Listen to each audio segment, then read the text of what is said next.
Well, welcome back to the Super Earth Podcast. This is a Helldivers 2 podcast. I'm your host, DB, and I'm joined with my co-host, Snuff. Say hi, Snuff. Hello. Well, and today we have a different third co-host. Bacon couldn't make it with us, so we've got Demon. Introduce yourself, Demon.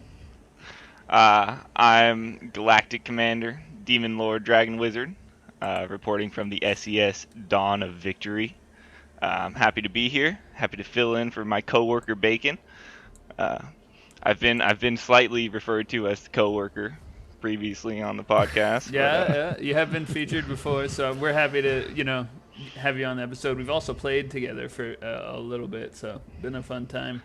So yeah, how's Helldivers been, you two? How's it been going? I think we're 2 weeks into the patch and the war bond that dropped. It's like kind of a major change. So how you guys been enjoying that new patch and war bond? I've been loving it.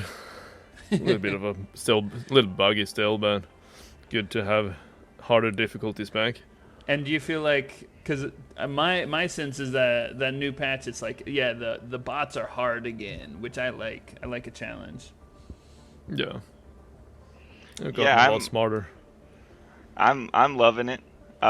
So far, I've really only noticed the difficulty increase because they gave a buff to weapons that I'm not so much really interested in using. Because they're just not as fun as all the new ones they're putting into the game. So what weapons are you using? I'm using the repeater, because that thing is too cool. I got a bad case of repeater fever. And it is just a great time. The Warbond it came with, I'm a little let down that it has like a sidearm bonus instead of because what you need is like primary reload speed. Yeah. And that's been really getting me killed a couple times on the front line with that repeater. Well, so how does that repeater work? Is it an energy weapon? Is it just a normal like 5-shot repeater? Like how many shots does it have? What kind of power damage does it do? It's got 8 rounds of live ammunition, so you're shooting bullets into the skulls of automatons. And it's got rounds reload, so you can reload your mag at any time, and you're not throwing ammo away. Okay. Which is something I really like. But it's got some pretty good damage to it as long as you're hitting your headshots. You can pretty much one-shot most automatons that aren't Hulks or tanks. Now, is it doing damage to Hulks on that like little red eye in the center of its body? No. No, okay. No, it is not. So in that case, you need to have some form of like anti-tank with you. It's recommended, but I rock the revolver as my secondary, not the one that came out in the new the Senator. Yeah, I'm rocking the Senator because that is pretty good with the sidearm quick draw and reload speed. Okay. And that thing can 3-shot a Hulk. So it has. Is that face. Medium armor pen that it has, or is that like heavy armor pen? That's heavy armor pen. Okay, that's a pretty good combo then. Yeah, it's pretty sweet. And on both of them, rounds reload, so you can just kind of swap back and forth, reload as you need. And okay. And then for the grenade, instead of bringing the thermite, it seems like you need to have like a regular grenade to take out replicators, right, for automatons?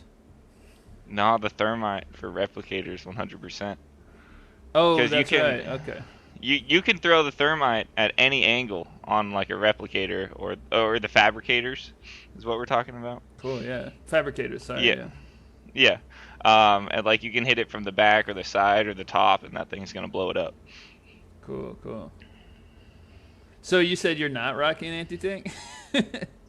I'm rocking. Sometimes I bring the eat, just to kind of get them before they get too close, because with that Senator, it can really put you in some dangerous positions. Okay. Trying to line up the little red face hole on the Hulks. If I can call it... Sorry, go ahead. I was going to say, what kind of stratagems are you bringing in then? I'm a big explosive guy. So I'm rocking the Hellbomb backpack on any dive I do, because that thing is just, it's totally my gravy. That thing is Nice. democracy, 100%. But I do like an explosive max loadout, so I'll bring the Hellbomb backpack, 500 kilo, and then a 380 barrage, and then I kind of use whatever to fill the mission.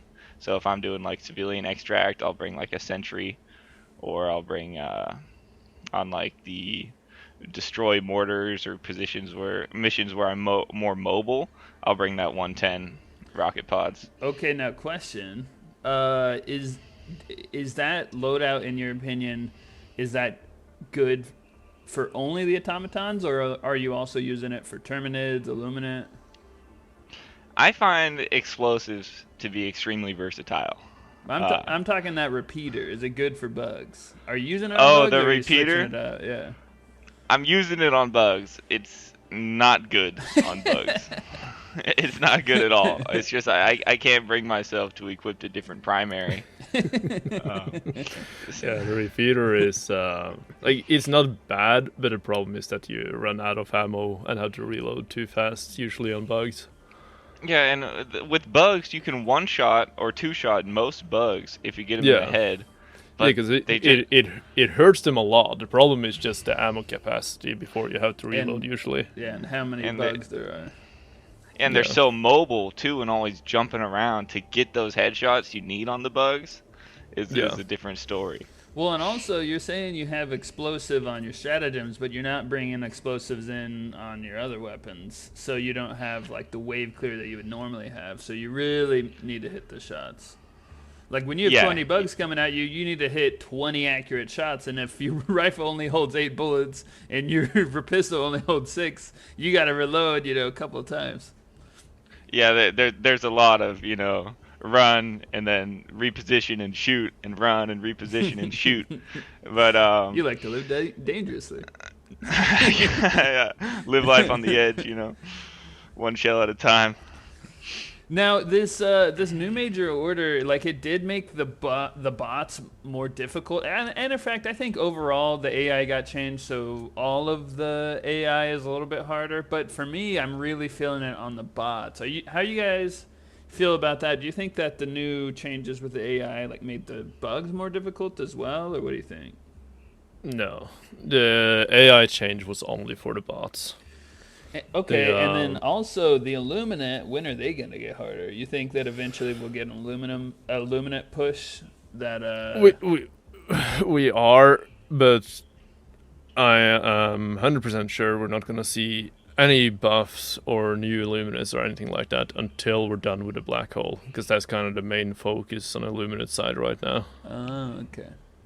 Dude, I have finish that part of the story that it's coming soon. Like, because I feel like they always want to make our lives harder and more, more hell. So I think as we're defending the level on Creek, the Illuminate are going to start acting up. And then we're going to have to kind of choose what we want to do. Because we just kind of foiled the Illuminate scheme a little bit about moving the singularity towards Super Earth. So I think that's a good time for some changes to happen and then to start pushing a little harder.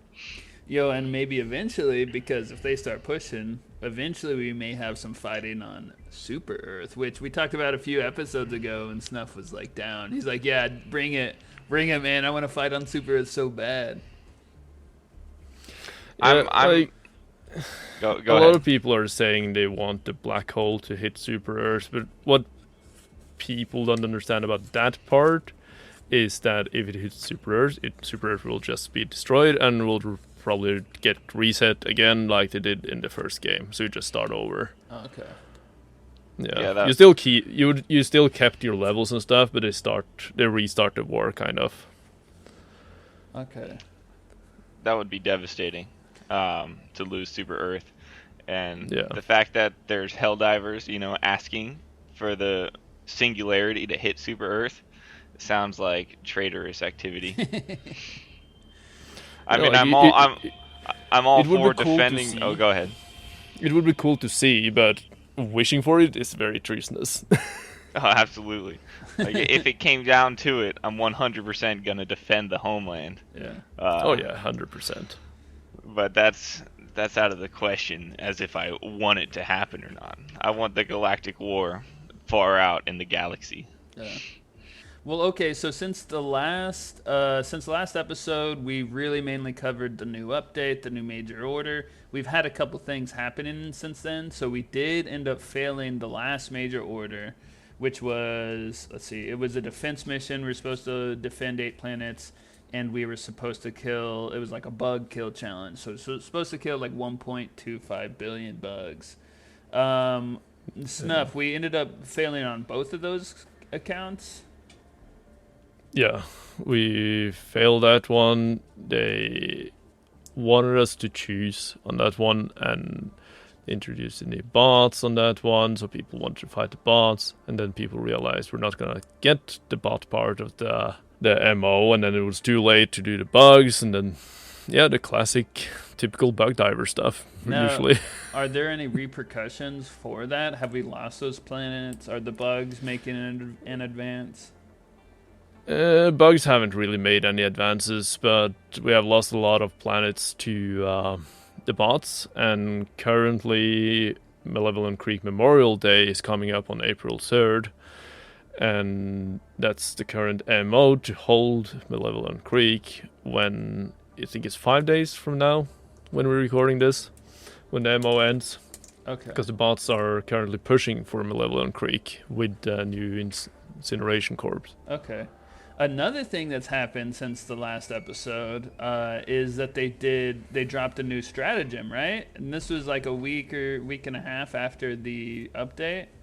Yeah, they had a small MO in between that one and this one for the Illuminates to what was it? Defend 6 planets, was it? I think. They kind of forced us to do it, because if we didn't do that, we wouldn't be able to slow down the Meridia Singularity enough to not hit Super Earth. So we did that one, and the stratagem that we got, was deployed for free during the MO, and if we won it, we got that stratagem to use permanently. And we won the MO, so now we have the new stratagem, which is a wall with a grenade launcher on it. Okay, because I've been seeing like pictures of this in the Discord and on TikTok. Because I haven't really played this week. I played this morning, but this week I've been seeing pictures of just a stratagem that just looks like a brick wall, and I'm like, what is this thing?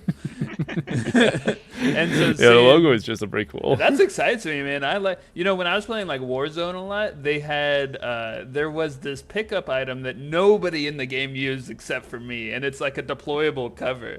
I would use it all the time, and so yeah, bring it on, man. Put me a deployable cover in Helldivers. I'll use it. I just unlocked it today when I logged in.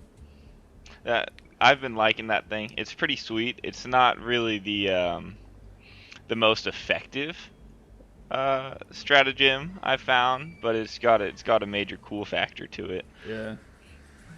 And I'm kind of the same way when they put in the shovel. Like when I saw that there's a shovel, you can dig trenches. Oh man, I'm ready to dig some trenches, man. I'm a grunt. I'm still waiting for that shovel to become a stratagem. The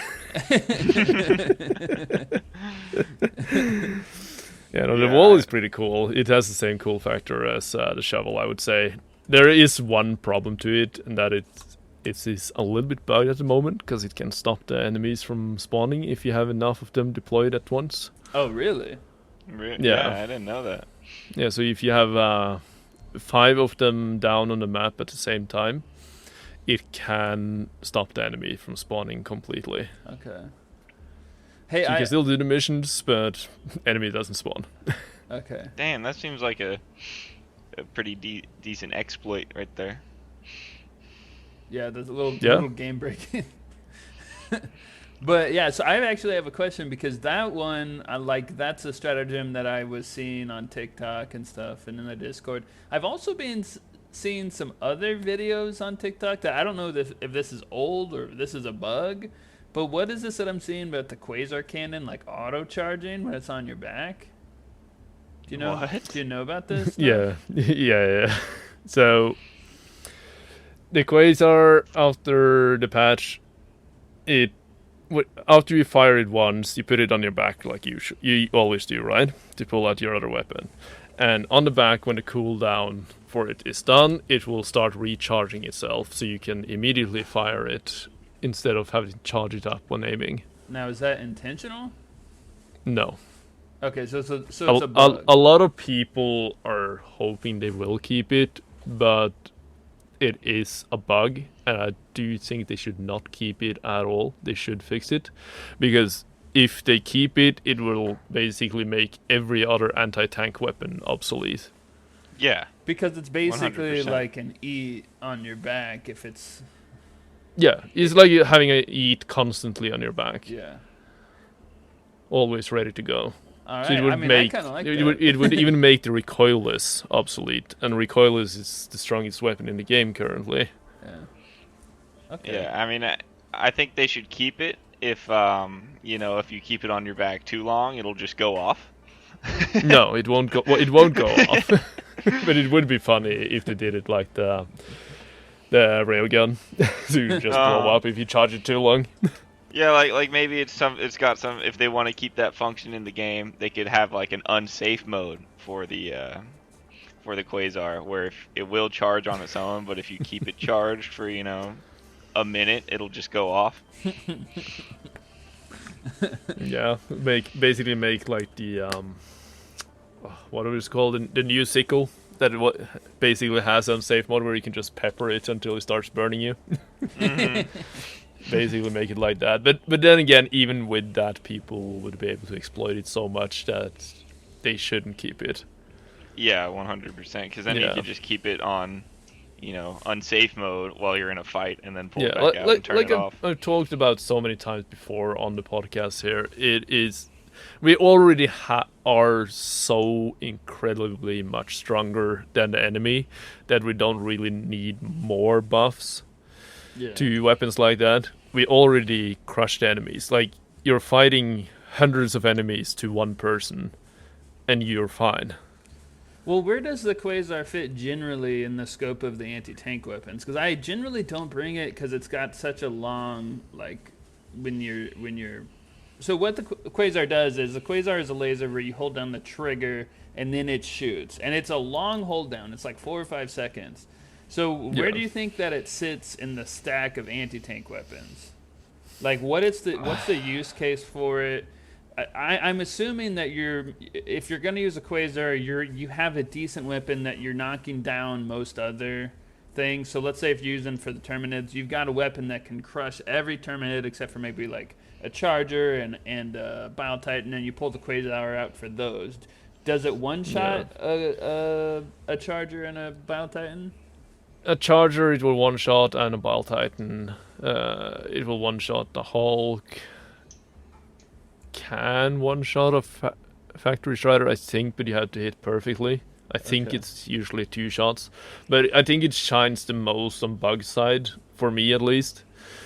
Because of the charge-up, if you're bringing it into bot side, the problem is that you just get shot down before you charge it up completely. Yeah. Well, and so for me, it's more of a bug weapon, but it's a decent all-round anti-tank weapon instead of bringing the Eats, for example, or the Commandos. And instead of the recoilless, you don't have to have a backpack, so it's kind of a middle ground between those. Yeah, and it doesn't take ammo, and so that's a big reason for laser weapons.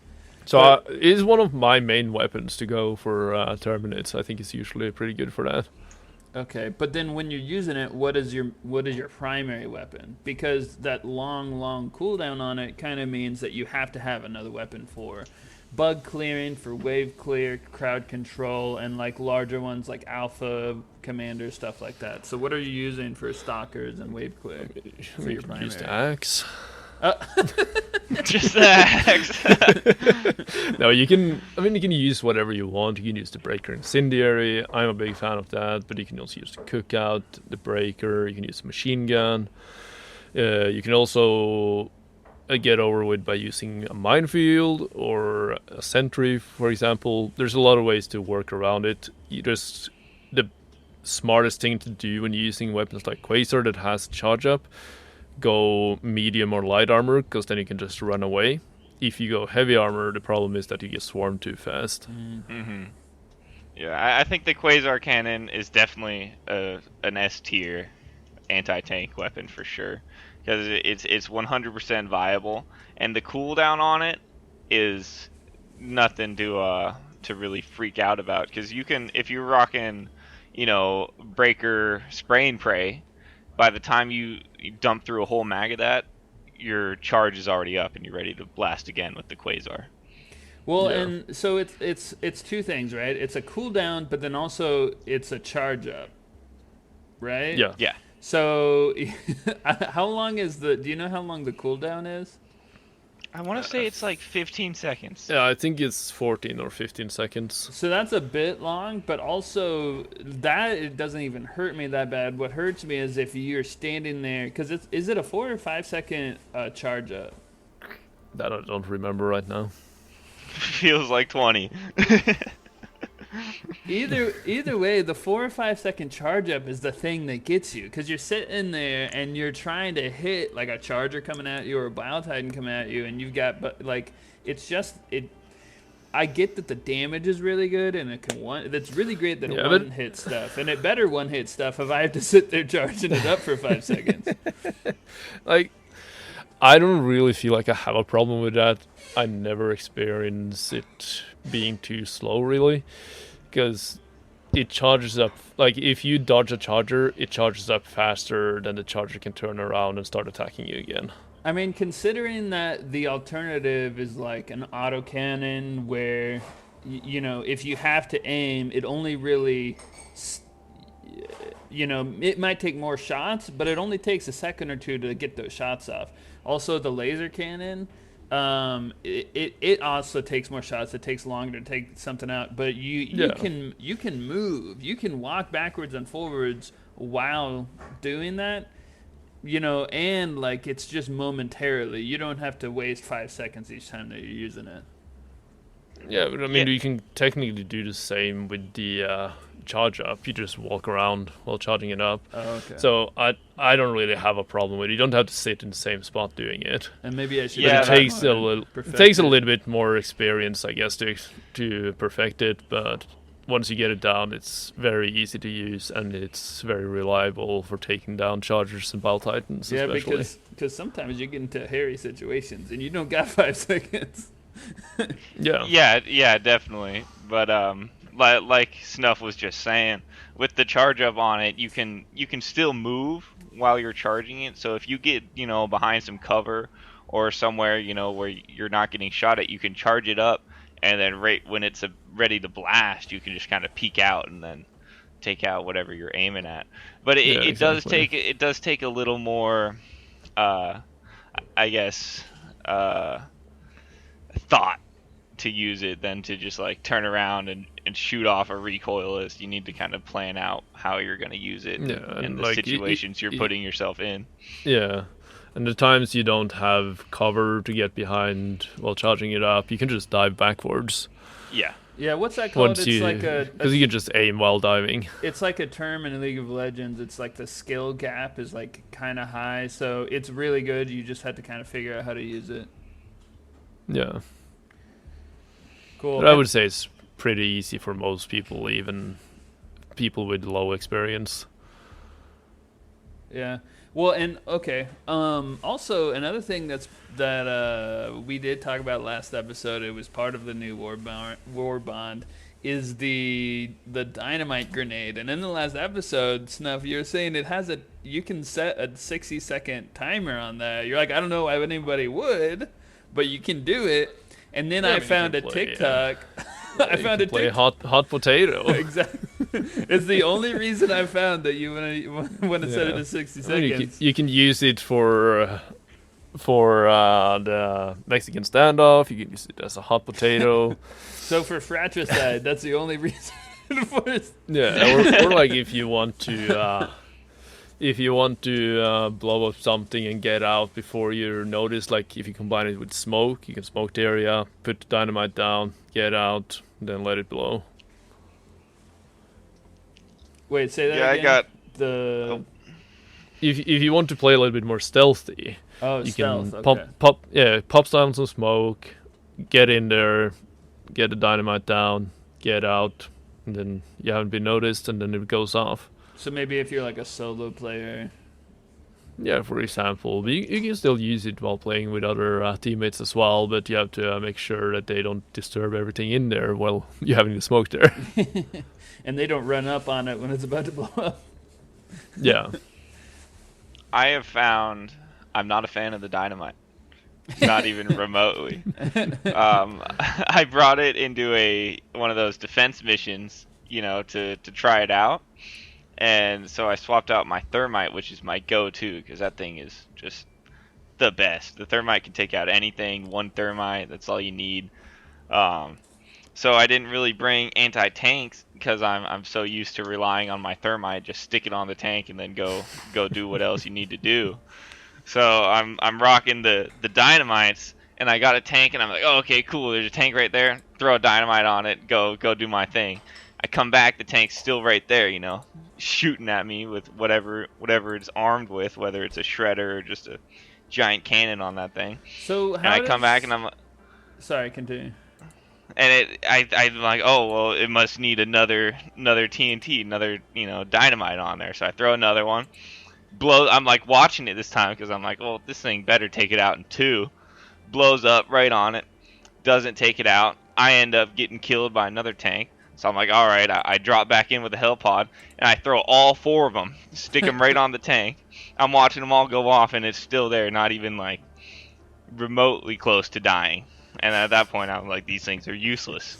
Okay, so how does it work? Like, what's the default setting? Is it like a 2-second fuse? Is it explode immediately? 5 seconds, I believe. Also, like, what does it stick to tanks if you throw it on them? Do you have to?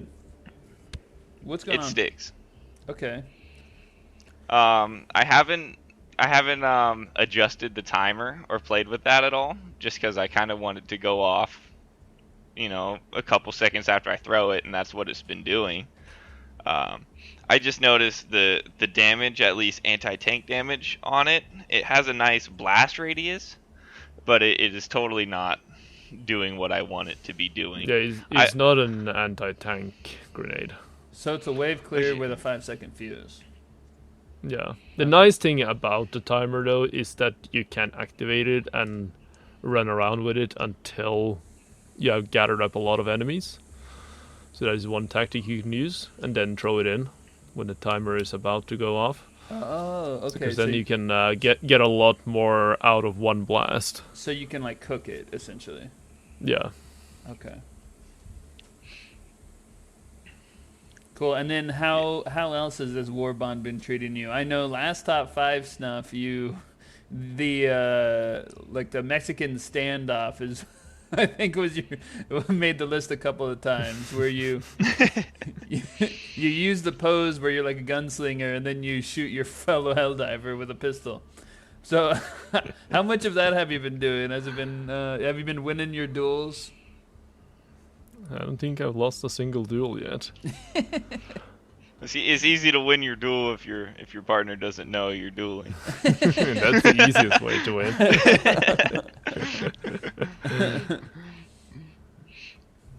Yeah, I unfortunately, when the War Bond came out, I didn't check the Superstore and see the Mexican standoff in there, so I haven't been able to partake in the shenanigans. Dang. I'm sure it'll be back soon. Yeah, I'm loving the War Bond, mostly just for the cosmetics of it. I'm not so much of a fan of the armor bonuses, or the laser pistol, that new laser revolver thing. Yeah. I don't like that.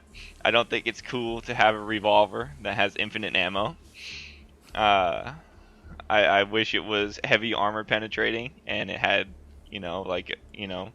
6 shots that just absolutely obliterated your enemies. So does it have any armor pen, or is it? It's medium. I think. So it's medium. It's medium armor pen, and from what I hear is if you fire off rapid fire, you get what, 7 shots? Uh-huh. Yeah, seven or 8. But how often do you find yourself? I don't know if you're using it a lot, but how often do you find yourself rapid firing that thing? Not often, because you still need to aim your shots on it, because it's not like a big laser, and that's one of my big gripes about it is, you would think this cool super big laser revolver would feel cool when you shoot it, but it's just like you're shooting like a little Star Wars laser gun. It's like pew pew, and I'm like, oh, that's not satisfying my.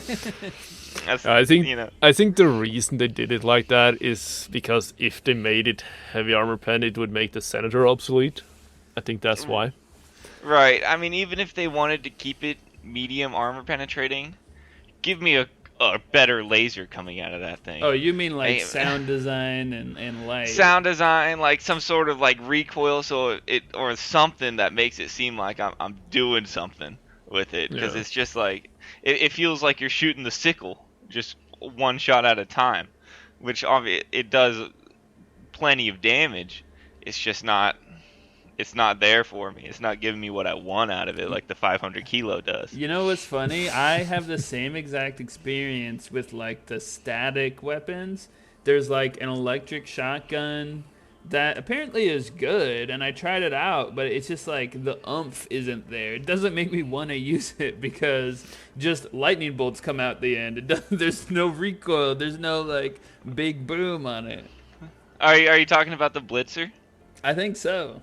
The one that like will stun all your enemies. It's kind of like the arc thrower, but primary. It's a shotgun version of the arc thrower, basically. Yeah.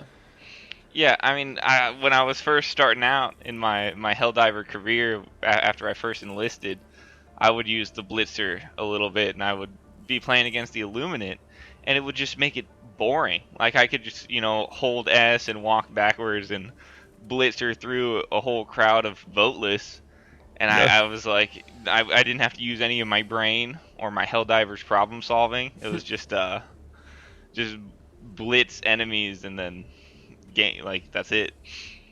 Not the most. The Blitzer is probably the best weapon there is in the game for crowd control. Yeah, 100%. But it's not like you don't get the satisfying oomph of it because it is just lightning bolts. So you don't get that satisfying oomph from those things. Maybe it's satisfying if you're cosplaying as a wizard. You want to do lightning bolt on. Well, as a resident wizard of the Helldiver frontier, I can say it's not satisfying. Well, hey, you mentioned... You should put it more like the Senator Palpatine style, and then you get satisfaction from it. Yeah. Just imagine you're a Sith Lord. Well, Demon, you had mentioned that, like, when you were saying when you had just started Helldivers. When did you start playing Helldivers?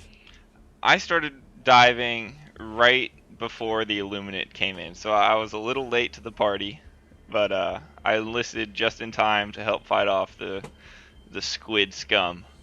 And were you like aware of Helldivers before that? Were you like listening to the podcast or watching stuff on TikTok? No, I wasn't. I wasn't in the loop at all. My brother was, big into Helldivers and had pre-ordered the game and has always been trying to get me to get it. And I just was not. I was not in the loop. I didn't know what I was missing out on. So eventually, he ended up getting it for me. It was like a Christmas present, like an early Christmas present or something. I think just because he wanted me to play with him.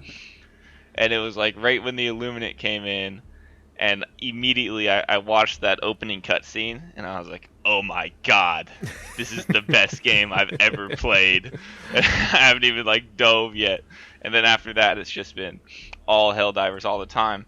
But I didn't know about the game or the lore or anything, and I was so into it that I was trying to download all the information so I could catch up on the Galactic War. And I was like, I need something where there was a podcast of people who have been talking about it and documenting it pretty much since day one, and that's when I came across Super Earth Podcast, a Helldivers Radio stream. And they were able to keep me up to date, so I actually have a good recollection of what's been going on.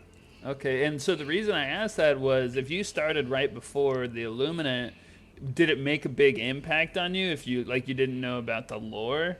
And because for me, I only knew about the Illuminate because of the Super Earth podcast, and so when the Illuminate dropped, I was like, oh yeah, this is awesome.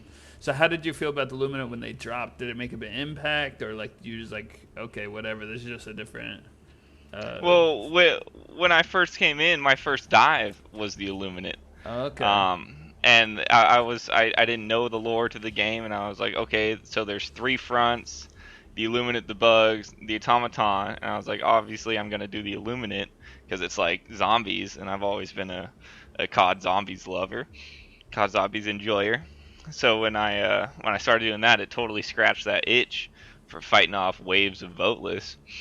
But it wasn't till later, and I started looking into it. I was like, oh, no, I just joined at the perfect time where they released this new Warfront in. And I was like, okay, so I'm just a lucky guy.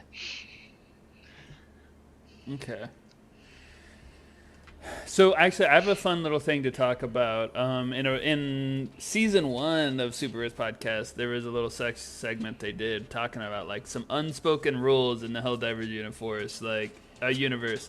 You're not supposed to do a certain into a pod. If you're the commander of a ship, you do the left pod or whatever.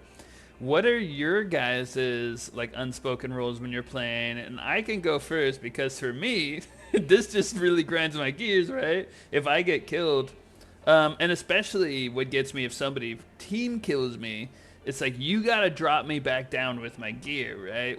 Sometimes what happens is you get killed, and then there's 2 guys near you that can reinforce you, and the guy who just happens to be by himself on the other side of the map on a level 10 Helldive reinforces you 10 miles away from your gear, and you're like, okay, well, how do I deal with all these, tanks and stuff without my gear? So what are some things for you? I think that's definitely an unspoken rule, is try to drop fallen Helldivers, on the loot of other fallen Helldivers. But I get where they're coming, because a lot of the times when I see somebody die on the Helldive, I'm like, oh, gotta reinforce, and I just go to do it as fast as I can. True. Because it's reinforce fever. You gotta call them in. Yeah, but if I split off from the group, I know that I'm split off. I think some people, they just split off. They don't even know that nobody's near them. Maybe that's why. Mm-hmm. But yeah, no, definitely. If you kill somebody, you call them back right on their gear. If you, as long as it's safe enough to put the person back where they died, always put them as close as possible to where they died, so they can grab the gear and the samples and all that. Of course, if it's completely overswarmed by enemies, you don't put them there. You put them behind a rock or something where they are safe and they can re-engage from a safe distance and then get back in. Yeah. I think an unspoken rule for me is a team kill for a team kill. If somebody kills you, you have the right to kill him back. You don't have to kill him back, but 100% have the right to do that. You have that right. It depends. If you're running in front of the person and they are still shooting and you just swoop in front of them and you die to their bullets, it's your own fault. Yeah, 100. Yeah, absolutely. Yeah. That's your own fault. But if they shoot you just for fun, 100%. Yeah. Yeah. And it doesn't matter how many lives are left on the mission. Yeah. you take them out if you feel the need. Also, if there's somebody who's playing, I don't want to say playing badly, but who is constantly throwing, I was playing once with a diver who would put their sentry turrets in the worst spots, and everyone would be constantly killed by I just blow turrets. up that sentry if they do that. Yeah, you start blowing them up. But sometimes you just gotta shoot them, so they realize they're doing something wrong. Yeah, if people are doing something that fucks over the team, you either have to kind of kick that person or talk to them or just get rid of whatever they put down to avoid that. Yeah, give them a little timeout, like shoot them and then let them like hang out in the destroyer for a couple of minutes and rethink their lives. I do think the Hell Pod order is another one to touch on because it was said so long ago in the podcast. But it's a good rule of thumb to follow that generally you go from highest level to lowest level, left to right in the Hell Pods if you're looking at them from the galactic map. The unspoken rule there is technically the captain of the ship gets the left Hell Pod, but because that's stuck from the first game, because the captain of the ship would always have the left Hell Pod. But it has kind of changed a little bit, because now it's the left front Hell Pod, so the middle left is the new captain's Hell Pod. That is where most of them will go every time, because they always want to be in front of the ship. So that's kind of changed a little bit into a new unspoken rule nowadays. Okay. Oh, so I guess that's a good one to retouch on, because I was unaware. Yeah. Another thing that we did touch on last episode, we were talking about boosters. Like, what are the boosters that everybody should bring in? And it kind of seems like most people do pick the same 4. Do you want to recap what those are, Snuff? Yeah, the best 4, like, hands down, are Vitality, Hell Pod Optimization, Stamina, and Muscle Enhancement.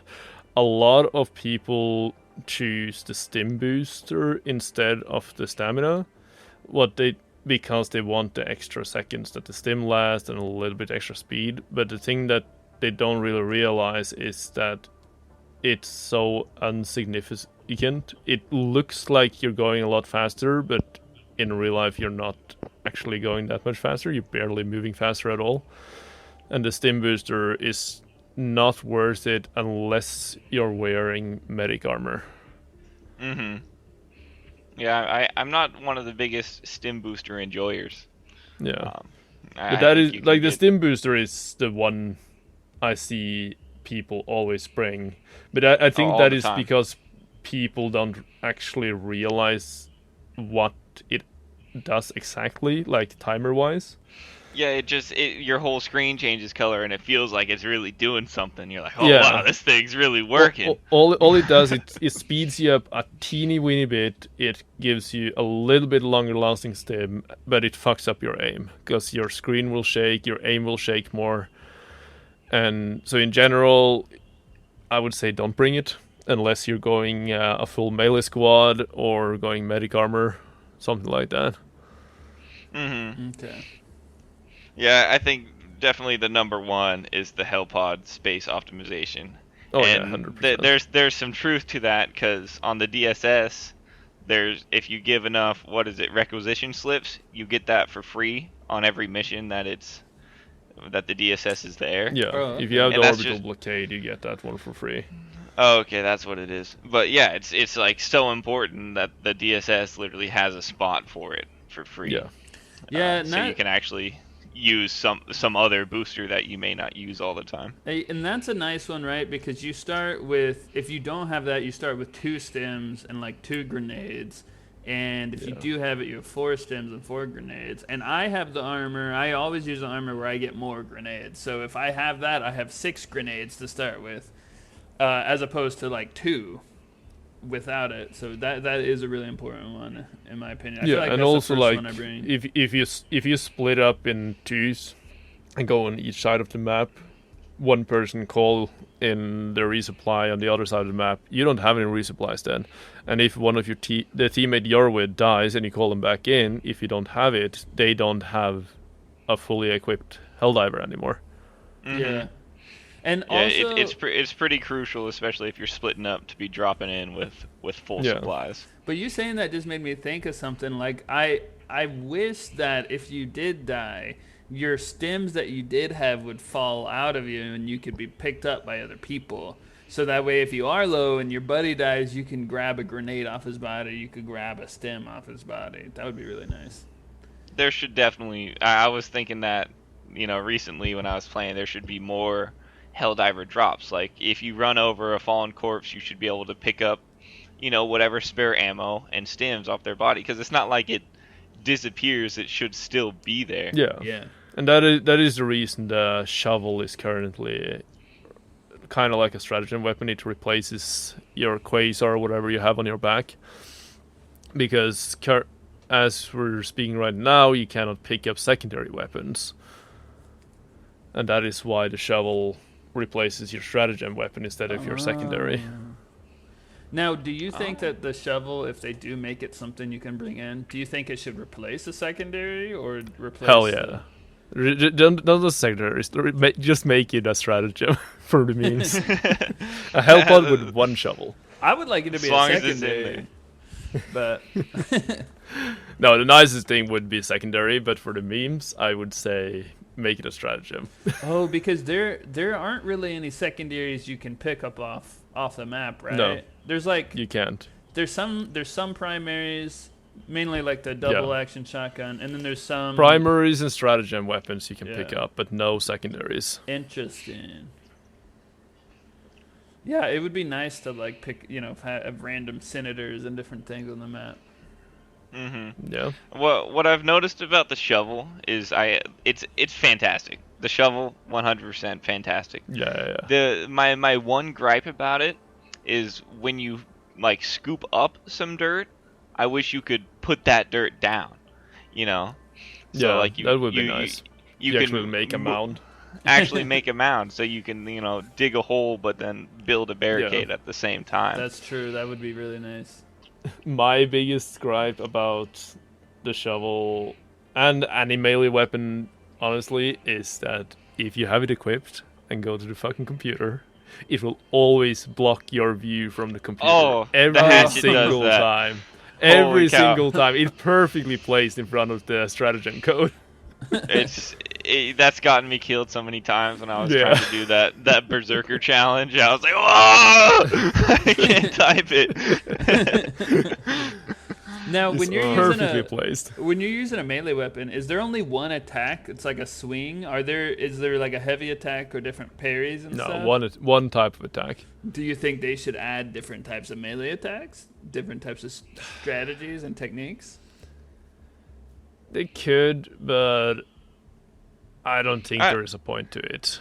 I wouldn't complain if you hold down, you did a heavy attack. I think that'd be cool. It would be neat, but I don't think it's worth the time for them implementing that. Yeah.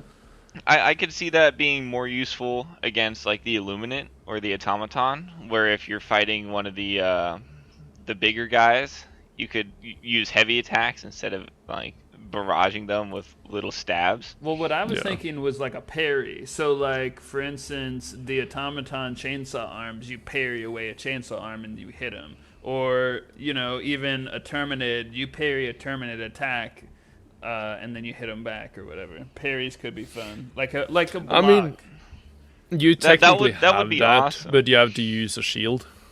Oh, okay. Okay. Yeah, I mean, it'd be awesome, but that's so much melee mechanics for them to implement into the game. Start having sword fights with the automatons. The melee. I love the melee part of the game, but there are so few people actually running melee that it's really not worth their time to start looking into that, at least yet. Yeah.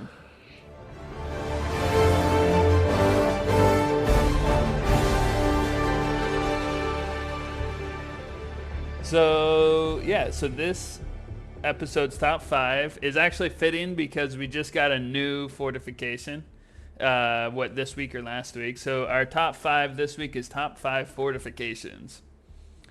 So Snuff, do you want to start with yours? Your number 5 fortification? Yeah.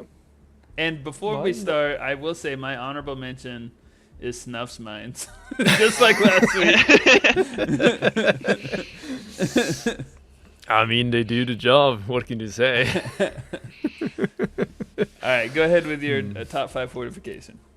I think my number 5 would be the Gatling Sentry. Mostly because it's really, really good on the Illuminates, but not very good for anything else. Okay, I will say that I do have that on my list as well, but not my top. Not number 5. The Gatling Sentry, definitely an honorable mention for me, because I love watching it just dump extreme firepower into a crowd of enemies. But it didn't make my list just because I think the cooldown's too high, and it doesn't swivel fast enough for my liking. It's too easy for it to get swarmed. But I'm a Gatling Sentry enjoyer for sure. All right, and then what's your number 5, Demon? My number 5 is the Rocket Sentry. I put it at 5 because it's not good enough to be anywhere else, but it's definitely got its applications where if you're able to put it in a spot where it's not going to get destroyed immediately, which is what it does, it can unleash some devastating firepower onto, ships, drop ships, or big enemies, and it can really put in some work. Yeah, definitely. Yeah, what's the main use problem case with it for is that? if you put it next to a teammate, I will blow it up immediately, because then it's just annoying because it topples over you if you're behind it when it shoots. Yeah, it takes a lot of brain power to figure out where to put you have it's going to be place effective. it smart. But if you put it down somewhere right, it can be so good. 100%. So yeah, what is the use case for it? Is it taking out Striders and Hulks? Is it like an anti-tank stratagem? He lost connection. He's back now. I'm sorry about that. Again. Okay, yeah, I was Sorry saying, about that. what's the use case for that Rocket Sentry? Is it an anti-tank? Is it taking out Hulks and Factory Striders? It is taking out Hulks, Factory Striders, drop ships. It'll take out literally anything in its path. Okay. But it will also, take out Helldivers who are out of its path. Yeah. As it behind it or anywhere next to it. All right. Well, my number 5, and I have a similar reasoning for my number 5 as I do the number 1, is that I don't think it gets enough use, but there definitely is utility for it. It's that my number 5 is the shield generator relay. And it's kind of self-explanatory. It's a shield that you drop down, you can shoot through, but the enemies can't shoot back. And it might not be for every mission, but I do think it's underutilized, and that's why it made my top 5. It's definitely a stratagem that is slept upon. Yeah, because I definitely sleep upon that stratagem. I don't know if I've ever brought it in to a... Well, actually, I brought it in once against bugs, and I would only use it as a decoy to throw it away and draw bugs away from me. It's not the best stratagem on bug side, I would say. But for bots, it's useful if you are actually grouped up and there is a lot of enemies. Then I would say it has its use case. Yeah, there's certain times the missions, I think it's the extraction mission or there's like a kill mission, right? Where the map is so small and there's so many like mortars and stuff coming into you that if you're grouped up, like let's say Snuff brought in only mines and then I brought this in, like we could kind of huddle up under the shield generator relay and fight automatons and not until take someone drops the mine within the shields. Yeah. Someone, nobody knows who that could be. But yeah, it's never me. I throw them far away. It's not good enough. Yeah, absolutely. It's not good enough to be any higher on the list, but I did want to include it. Yeah, and I think it's good you made it on your list because I have been on the front line with some valiant divers who've used that, and I found myself running to its safety before. Yeah. All right, Snuff, what's your number 4? My number 4 would be incendiary mines. It is, I would say, the most useless of the mines. But I still love them. Like they have their uses, it's good for the crowd control, but the problem is that they don't really kill that much. It's like a bad version of the gas mines, kinda, because they don't confuse the enemies like the gas, but they don't kill any more enemies than the gas either. Okay. And I find that the incineraries are only good against the bugs, but still not as good as the gas against the bugs. Exactly. So yeah, that's would be my number 4. Okay. That's a good number 4. Yeah, Demon, what's your number 4? My number 4 is the EMS mortar. Especially if you're playing on defense missions, it can be crucial to your survival to have an EMS mortar in the back that's just slowing enemies to keep them in the kill zone, and it's also not going to be taking out Helldivers left and right. Yeah, spoiler, it is on my list. I think I know where you have it placed. Because it's the only fortification you use, man. Like I said, I would use a mortar, but the mortar kills Helldivers, so I don't like to do friendly kills. The regular mortar can be a little bit dangerous. Yeah, that if that mortar didn't kill Helldivers, I would use it all the time. Yeah, if you get into the mortars a little bit more, whatever you tag, they will start aiming at that. Oh. Mm-hmm. So if you're actually using the regular mortar, use your tags. Just use them, because it will aim for your tag. Okay. Yeah, that's the final ship upgrade for the mortars, and yeah, it'll target whatever you ping, which is super. And most people forget that is a thing, and they never tag anything. They just drop it down, and then they forget about it. They don't know that exists. And my only gripe with the mortar system is that it's not as long ranged as I'd like. Like, I would like it to be like half map range.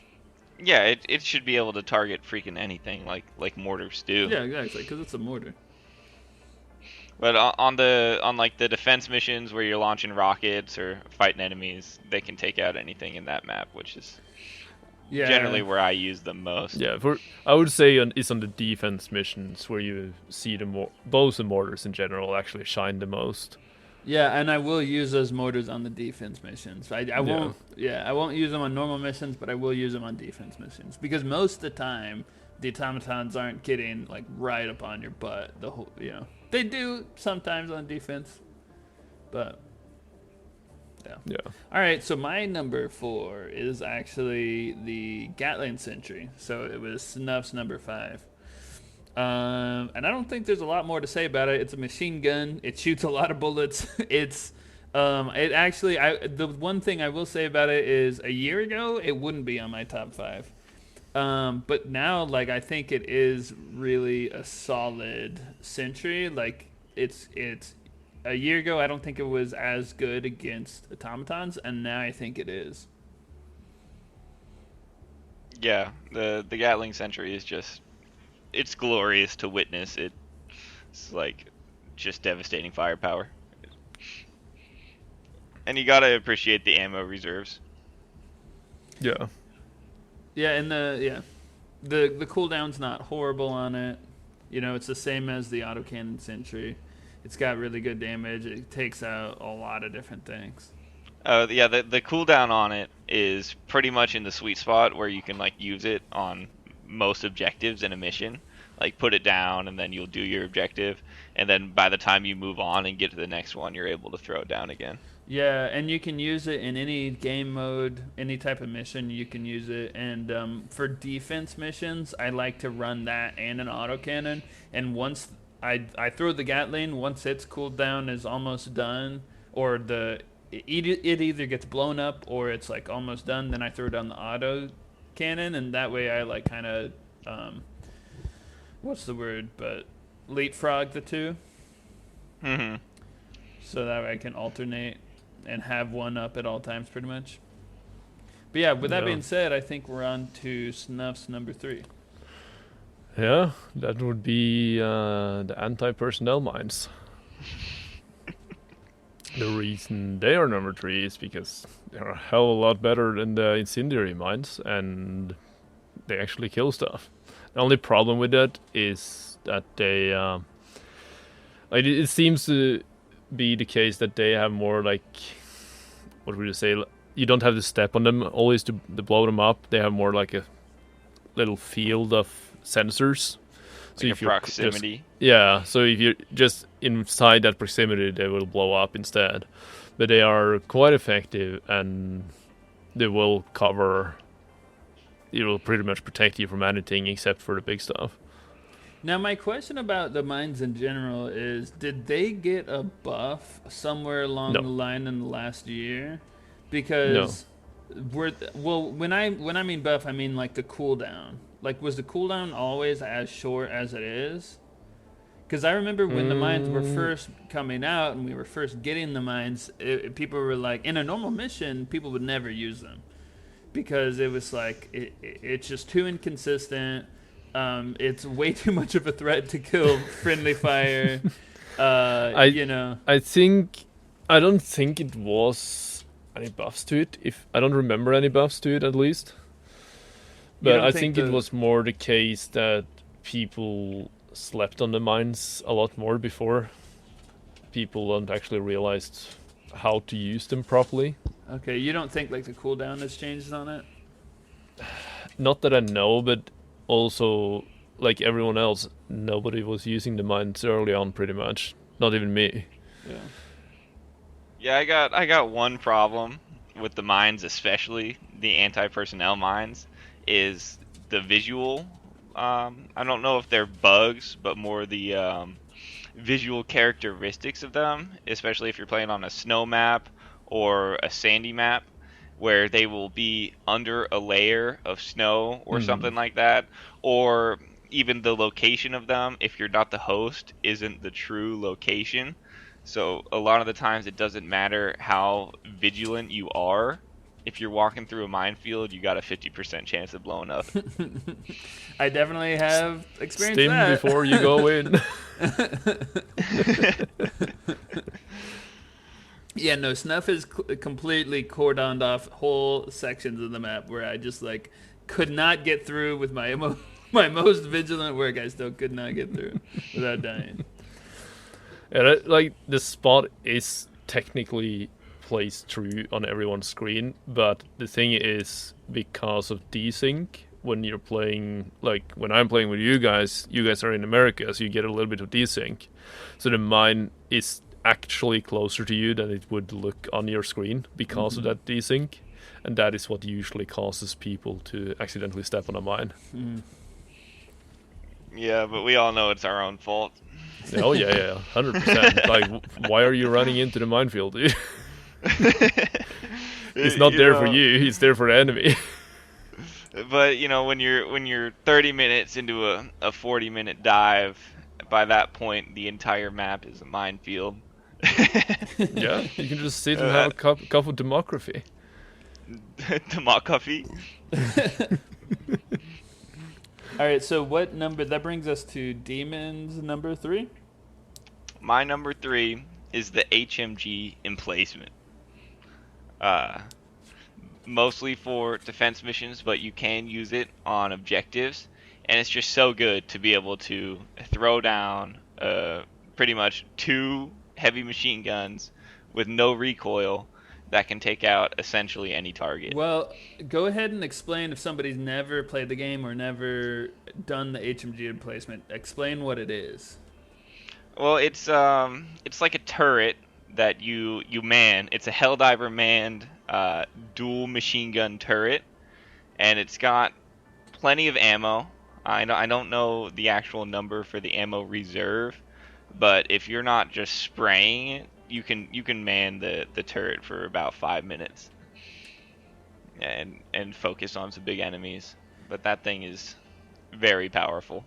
Yeah, so as opposed to some of the auto turrets where you just drop it and it shoots for you, that HMG turret, you have to man yourself, and you're actually like using it, so it kind of like locks you down in a specific area for a bit. Yeah, it's definitely much more effective if you're playing with a team, so they can actually cover enemies that are attacking you. But if you're able to put it down in a decent spot, you can pick off any enemies before they get close. And it's a good anti-tank weapon, right? So it's taken out Hulks and Bio-Titans and Factory Striders. Not Factory Striders and not tanks, but it'll take out Hulks and Bio-Titans and Chargers. But there are some things that it can't take down. Okay. Yeah, no, the HMG emplacement can take down Factory Striders. I'm not gonna say it can't, but I've it's done it not. several times. I wouldn't say it's the number one choice. No, definitely not the number one. But taking down a you can Factory Strider. definitely do it in surprisingly few shots, but you have to be very accurate with your shooting. Mm-hmm. Now, when you guys are taking out Factory Striders, I always I want to take out the nose turrets first on a Factory Strider, just because I get killed by them so often. But what do you think the procedure is for eliminating a Factory Strider? Like, what do you go for first? How do you eliminate it? Depends on the distance you are from it. The most effective way to take out a Factory Strider is to drop a Helldiver on top of it and let them do their work. The coolest way is to drop on top of it and start axing the vents on the top. But I mean, if you got a Helldiver with thermites and you drop him on there, he can just dump all his thermites on there, hop off, and call it a day. Now, does it matter? Yeah, that's when we get back to the Hellpod optimization. Doesn't matter where you put the thermite on that? Yeah, the head is the best spot. Okay. Yeah, the head's good, or there's the vents on the top back of it. But I think if you get your 3 thermites on there, it's not staying up for much longer. Okay. And then we're on, as far as the top 5, we're on mine number 3, right? Yeah. Yeah. Cool. So my number 3 fortification is the anti-tank mine. I think it's my only mine on my list. And really, maybe my number 3 should be any of the mines. Like, all the mines are good. And in the state of the game right now, I think Snuff's right. I think the mines are generally slept on. They're not as slept on anymore. Like, maybe I'm biased because I play with Snuff a lot. So I being used a lot.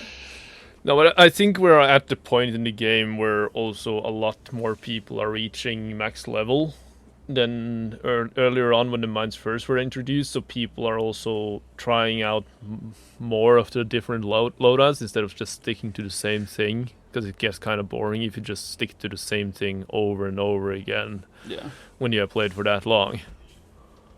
So mines didn't make it anywhere on my list. Mostly because any mines on their own, I don't find them being very effective. Like, if you're bringing just anti-tank or just anti-personnel mines, they're not going to be doing what I want them to. Like, they don't cover, at least in my opinion, enough of an area with enough density to be reliable. You kind of have to use multiple mines in conjunction to get them to be effective. Yeah, that's the thing with mines. Let's say you have a regular loadout, but you bring one mine stratagem. If you're using one mine stratagem, I do it quite a lot, but you have to really think about where you want to lead the enemies. Because if you just throw it down willy-nilly like most people do, they're not going to do anything. They'll just sit there and be a danger to you later on when you have to run in there. So you have to think about where you place them before you engage the enemy. Yeah, it might just be my lack of mine experience, but that's what I've noticed is just not... Yeah, if you just throw it down, it won't do anything. You have to think about a strategic placement for them to close off a little canyon where they can come through, or the entrance to a base, and then you lure them out there. Some places like that. You have to actually think about it a little bit more, because they're not like a sentry, for example, that just aims to whatever direction there is an enemy. They're just laying there, so you actively have to make sure that the enemy get to where the mines are. Yeah, it's not something that I always, obviously I'm trying to be thoughtful of where I put my mines, but especially in Helldivers, stuff doesn't always go to plan. So I could throw down my mines, and then 30 seconds later, I'm already running across the map, trying to just save my life. Well, so hey, Right. I think that brings us to Snuff's number 2. Yeah, I think so. I would say the anti-tank mines. Hey. Surprise. So it's kind of the same conversation we've already been having. Yeah, like the anti-tank mines are on bot side. It can be a little bit dangerous because they shoot. But the nice thing about them is that it is the safest mine to place right upon your own team because you can walk on them. Oh, really? Yeah, well, the other mines will go off if you step on them. Okay. But the anti-tank mines will only go off if something heavy enough steps on them. Okay. Like So, a tank or a Hulk. a Bile-Titan or Charger. Yeah, and they will take down things surprisingly effectively if you place them correctly. Like, it will take one drop of mines, a couple of them will take down a factory strider. Okay, and also you're saying that the automatons will shoot, but they don't target the mines, right? They'll target No. you, and if you No. happen to be... They don't target the mines, but a lot of the times they spray willy-nilly more than the Helldivers do, so they tend to hit a lot of the mines sometimes. And if you just happen to be standing near one of them, then it's a Yeah. bad time. Yeah, it gives you a big boom. All right, cool. Well, why don't we go to Demon's number 2? My number 2 is the machine gun sentry. So not the Gatling sentry, but the smaller, little brother of the Gatling sentry. And it's an auto And sentry. It's an auto sentry. It's the machine gun. It has less ammo, but its cooldown is also substantially less. Yeah. So I find the machine gun sentry is useful in pretty much any mission because its cooldown is 80 something seconds. So pretty much whenever you're in a situation where you're taking on maybe a like if there's a bot drop or a bugs, what is it? Bug swarm coming up. Bug, what's the word I'm looking for?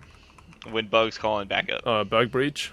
Bug breach. When there's a bug breach coming up, you can pretty much always pop your machine gun sentry, and then it's essentially like fighting alongside another Helldiver if you can use it as your backup and work around it. It can make your life substantially easier. Yeah, I 100% agree. For me, it kind of splits the number 5 spot for me with the Gatling sentry because they have each their use. The Gatling kills stuff faster, but the machine gun sentry is, as you said, quicker cooldown, often a little bit more accurate. It conserves ammo a little bit better. Okay, and I've got the numbers for the Gatling sentry just for the sake of comparison, because you said it's an 80-second cooldown for the machine gun sentry, but for the Gatling sentry it's a 140-second cooldown without any upgrades. With all upgrades, it's 128 seconds, but still, without any upgrades, it's almost twice as long of a cooldown as the machine gun sentry. Mm-hmm. Yeah. And one thing I've noticed, I'm not sure if it's just something I'm making up, but I feel like with the accuracy being better on the machine gun sentry, it has a little faster swivel speed. Like it has better target acquisition. I do think that is the case, and another thing about it is that it doesn't kill your teammates as easily because it stops shooting when it swivels, while the Gatling sentry continues to shoot. Yeah, she feels like when the Gatling sentry is swiveling it around, it'll go out of its way to spray Helldivers on its way to its next target. The thing with a Gatling, it has to speed up the barrel before it starts shooting, so it will just keep shooting as it swivels around instead of stopping it and then trying to start it up again. While the machine gun sentry will stop it shooting and aim to the next one. Yeah, and the one thing I will say about the Gatling versus the machine gun is that the Gatling's got some aura, man. It's that thing has a soul. Does it have one Gatling or 2 Gatlings on it? It has 2, right? One. It has 1, but it feels like 4.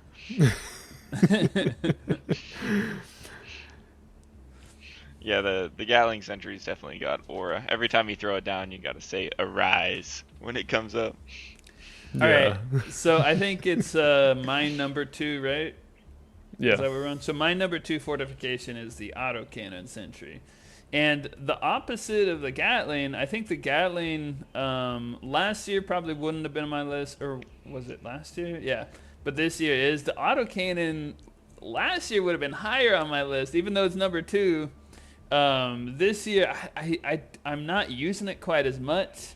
Like, I don't use it for every mission. But like last year, I was using it for bugs, and this year I'm not. But the autocannon is definitely solid. I do really enjoy it. It's kind of it's something I can bring into every mission if I set up the rest of my stratagems to do so. And it's because it's an anti-tank. It's an option to have as an anti-tank. So if you're running your kit, like your primary and your stratagem weapon, and you don't have anti-tank on your kit, you can bring in an autocannon, and it is a little bit of a anti-tank option. Yeah. No, it's a very viable sentry. You gotta love the autocannon sentry. The one thing about it is, like, once you put it down, you're now on crowd control for that autocannon sentry, and you gotta kind of put everything you have into protecting it, and hope that it takes out the tanks as it should. Yeah. Because last year, I was playing Terminids, and if 2 bug breaches happened, I would just drop the autocannon like 50, 60 meters away and let it do its thing. This year, I'm like protecting it a lot more. It doesn't seem to be quite as good, doesn't seem to be quite quite as much ammo, doesn't seem to last quite as long. It takes less hits. It seems a little bit worse than last year, but it still is viable. I think it's pretty much the same as it was. I think just the problem now is that the more aggressive and bigger bug breaches than we had before makes it harder for it to be as effective on it. Because now there's a lot more bugs coming out at once, so it can't handle it as well. It's easily overwhelmed. Yeah. Well, it seemed like last year, if 2 bug breaches happened, I would drop it, and it would pretty much be good for that entirety. It might run out of ammo right at the end when the bug breaches end, but now it seems like it only goes to like half. So I don't know if that's like the amount of ammo or if the amount of bugs that are coming out are just more. But yeah, it seems to be just a slightly less effective. Like, I could be wrong on that, but yeah. Yes, we're on to number 1. Yeah, what's your top 1? Your number 1 fortifications. You're never gonna believe it, DV. I bet your mind is gonna be completely blown out of your head. It's the gas mines. The gas mines, I would say, is the best mines in the games after they got introduced. Mainly because they confuse all the enemies when they go off. The gas lingers in the air for quite a long time, so anything new that comes into that area, even if the mines are gone, the gas is still there and will confuse them. It also kills them. So, yeah, it's probably the best ones, and they're also very reliable on not stepping on them compared to a lot of the other mines, I would say. Mm-hmm. Definitely, I'd put the gas mines at the top of the of the mines. Like I see myself quite often now. I used to use the machine gun sentry quite a lot before, but my gas mines are kind of taking the place. I see more use of the gas mines now than the machine gun sentry, because it has a 2-minute cooldown, so it's fairly fast. It's not as fast as the machine gun sentry, but still fairly fast. It covers a big area. The gas lingers a long time. It confuses every enemy. Yeah, it's very viable. But again, as I said before, you have to think about where you place the mines. Like, no matter what type of mines, you have to think about where you place them. Yeah, so the cooldown on the gas mines are 120 seconds without upgrades and 102 seconds with all upgrades. Yeah. That's pretty quick. But yeah, it's very quick. Yeah, it's pretty quick, and they are pretty good. They're pretty consistent. I do see you use them all the time, which is the same. And I think it deserves to be your number one. I think that's totally fitting. And I think my number one is on the same level as yours, where I see you using it all the time. Where I think you know what my number one is. Oh, I know exactly. I knew before we started talking about this. As soon as I saw there was a top 5 fortifications, I knew immediately what you're gonna put on number one. But yeah, gas mines definitely is a good choice. Now, Demon, what's your number one fortification? My number one fortification is teamwork. Helldiver coordination. If you have, a squad of 4 Helldivers properly working together and, just playing the game as it should, using all their equipment in, helping out each other, you're pretty much an unstoppable force. Yeah. And that's just, nothing is as beautiful as, going through a mission from objective to objective with a full squad just mowing down everything that comes your way. I would say that especially if the team actually builds around each other so they can support each other as well. That is one thing people sleep on a lot because people just pick whatever willy-nilly things they like the most. They don't think about their teammates.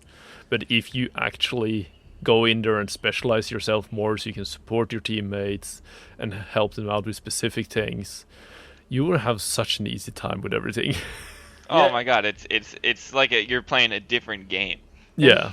And the one thing I will say about fortifications, I'll relate this to, my military experience as well, is that any place can be a fighting position. If you have a fire team, 4 dudes, and your team leader is like, hey, we're going to grab that ditch, grab a fighting position on this ditch. You cover left flank, you cover right flank. A rock can be a fighting position. And so you can make, with a squad of Helldivers, you can make any position. You can make an open field a fighting position, especially if you have the shovel. Exactly. I was about to say, especially if you have an E-tool, you can make a trench anywhere, and you can create a improvised fighting position out of it. Yeah, like I would say if you have a full squad and one person chooses to be a medic for the squad, that is a highly, highly viable option. And that medic, make sure that medic has the shovel, because the medic isn't the fighter in the group. They will make sure you guys have what you need. They will give you they can have a supply backpack, give everyone supplies, stim pistol. They can have a shovel to dig the trenches. They can help you out so much. I actually forgot the stim pistol is in the game. I just saw it one time when I was looking at like stratagems and stuff for the war bonds, because I had like a few months kind of respite where I wasn't playing the game. Can you explain like how the stim pistol works? Yeah, so the stim pistol also had a little bit of a buff a while back, and people have been forgetting about that, because now when the stims from the stim pistol doesn't fully stim you like a regular stim, but now after the new buff on the stim pistol, you can stack the stims to give you extra boost. So basically, it's a small like dart gun kind of. It shoots a small stim at the person. The sights are horrible on it. Don't even bother using the sights. just use the reticle on the third-person view. All right, and then I've got a little data on it. It has a capacity of 6, and you can carry 24 spare rounds. So that is a substantial amount of stims. But how much did you say the percentage that it heals? Like 50%, 20%? I think it's like 20 or 30%, somewhere in that area. Okay. And, a lot of times, like, I do have 20% of health that I need a stim, but I don't want to waste a full stim. Yeah, exactly. So if you have a medic, you don't have to worry about that, because the medic, first of all, has extra stims. They have up to 6 stims on them. And if you have the stim pistol as well, they can stim you guys when they see your health bar is starting to go a little bit down, instead of you guys having to stop shooting and stim yourself and waste a whole stim. Now there's an armor pack that gives you more stims, you're saying? Yeah, the medic armors are the ones that give. It also gives you 2 extra seconds for stim duration.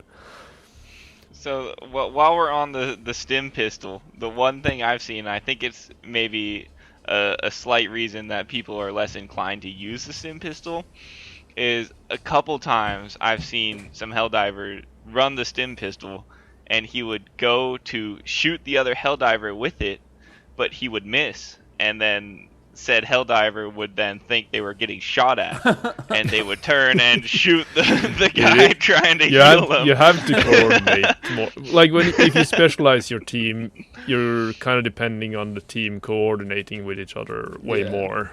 Yeah, and most of the time you'll be in a call with your friends, and then there will be less confusion where you think you're just diving with a rando and you can't really talk to him. That's fair. And then it's like, you're shooting at me, what the hell? And then you shoot him back. You know, one really simple method that like I've seen playing with you, Snuff, and playing with people who are like level 150 and played a lot, is it's been a lot better this year as opposed to last year when the game had just come out. But like getting online, so when you're fighting together, you don't want to be in front or behind another Helldiver. It's like in the military, right? The formation that gets you the most amount of firepower on target is going to be just a straight line. And so yeah, when you're coordinating with your Helldivers, it's like if you can get to the left or right, and then you have 4 guns on target as opposed to 1, that'll really help too. Yeah. But wait, what are we? Where are we on the list for number 1? We're at your number 1. We're on my number. All right, so my number 1 fortification, no surprise, is the EMS mortar. All right. I think the reason why it's my number 1 is a couple of different reasons. Obviously, I do use it the most. Probably out of anybody that you play with, Snuff, you probably see me using it the most. I think. Yeah, I never see you bringing anything else. I mean, I do bring other stuff, but I most of the time I will try to bring an EMS mortar. I won't bring it if I see somebody else bringing one, because I don't think you really need to have 2 EMS mortars. You don't need 2. That's a waste of stratagems. Yeah. So I will bring it if I'm the only one. I won't bring it even if we're on a defense mission. I won't bring it if somebody else is bringing it. That happened today. Yeah. We were playing, and I put my EMS mortar in my loadout, and then I saw somebody else had, and I switched it out. Because I only think you need 1. Because I'd rather you don't have need more. Yeah, I'd rather have more firepower in the squad. It shoots rapidly enough that there's no point in having 2. Like, it lasts a long time. It shoots fast. It covers a fairly big area when it hits. Yeah, and my big thing is it's a great utility, it's great crowd control, and it doesn't team kill. And so the big problem with auto sentries in general is even the auto cannon, the auto Gatling, the auto machine gun, they can all team kill if you don't play them correctly. Yeah. The EMS cannot team kill, and that's why it's like my number 1, because it gives a lot of utility to your squad without being like a detriment. So when I do bring it now and then, but it's in very you have to be very, like, I played a lot of this as you know, and when you use the EMS, like when I bring it, I check everyone's loadouts, like primaries and stuff, before I bring it. The reason being, if someone is a close range person, that EMS fucks over that person completely. Yeah, because it will slow them down. As I mentioned to you here the other day, like if someone is close range, please don't bring it, because it will fuck over that person so badly. That's true, but also at the same time, it's not going to kill that person. No, so it will kill them by letting the enemies kill them. But you can also jump out of it, whereas the bugs, they won't. Yes, you can, but the thing is, by the time that, especially on bots, you are both swarmed and being shot at the same time, and usually that end up in a death. Yeah, that's true. And then the last episode we did mention it's really good for longer range players if you're using the anti-material rifle, autocannon, longer range stuff. And also, I think the best pairing with it is other auto sentries. So if you're the rest of your team is bringing in, even if somebody brings in a mortar, right? Normally I would say don't, But I think that the EMS mortar, if you're going to bring in a regular mortar, you have to bring in the EMS mortar. Because without that, the mortar, by the time the mortar actually shoots a shell, those enemies are probably long gone. But what happens is the EMS mortar locks them down in a specific area. Now your mortar is effective. Also, same thing with the autocannon sentry, the Gatling sentry, the machine gun sentry. Yeah, like place, and usually the best thing is to place like the mortars in some kind of hole or a ditch somewhere where they can't be shot at directly. Yeah. So because they shoot straight up, while the other one has to have a horizontal view. Yeah, the best. So put the mortars in a ditch or a hole, protect it somewhat, and then put the other ones up top where they can shoot straight. The absolute best use case I've seen for this is a combination of Demon Lord's number 1 with my number 1, and then some. So what happened was, it was a squad of us, and pretty much everybody on the team had some sort of auto sentry. And what happened was, we found it wasn't the Sief artillery, but it was some automaton position where like it was kind of a trench. And so what happened was, we threw our mortars and our EMS mortar, our Gatling, stuff like that into this trench, and we all were in the trench as well. Like 4 Helldivers were in this trench fighting off waves of dropships coming. And so that's why I would say it's a combination of Demon Lords number 1, because it was teamwork. So we all had like an improvised fighting position in a trench, and then we also had the mortars to help. And that EMS mortar is just such a great utility because it slows down the speed of the incoming attackers. But I would say it's best attached to everything else. Like it's not. It is definitely something that you kind of want to play around that sentry. Yeah, it's not the best. You can't just drop it and then leave it, right? Like it's there's no. I mean, you can use that too, of course, if you want to really get away from a situation. Oh, that's you can true. do that. Yeah, it's true. But other than that, it is always best to it has to be play paired with around it. Else. Yeah, use it as your support. Yeah, definitely a good number 1, and a very slept on. Yeah, very that's the reason. That's the reason I bring it a lot, and that's the reason I put it in my number 1, because it's an underutilized stratagem. Okay, I got two things I really want to talk about. All right, let us know. My big one is capes. Mainly because I have one gripe for a certain cape in the game. It used to be my only cape I would ever wear, and it's the holder of the yellow line. And it was my favorite cape because I generally pick them based off the description of the cape and like what it's about when you wear it.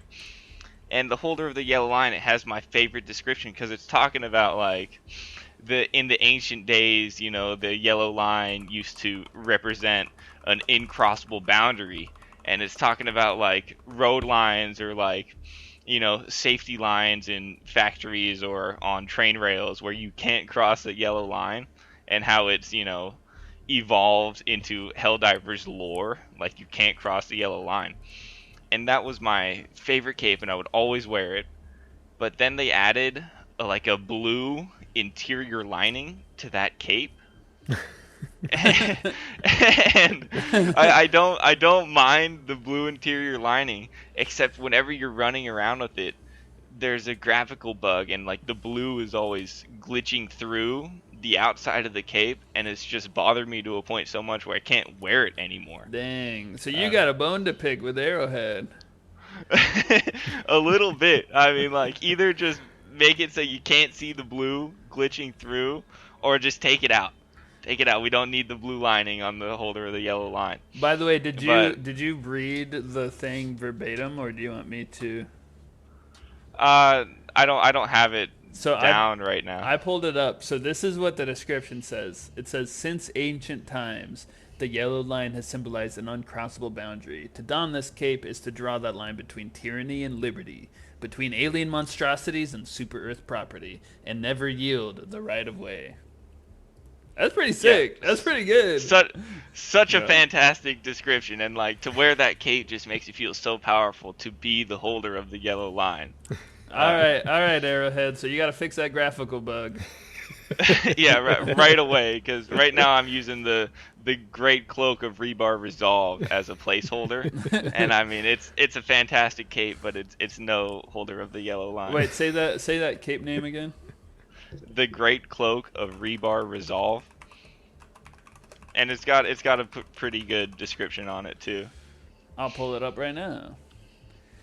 So it's pretty similar, and it's yeah, it is pretty similar, but it says inside the collar is embroidered, wherever I may plant my shield, know that I will never yield, and it says machine washable.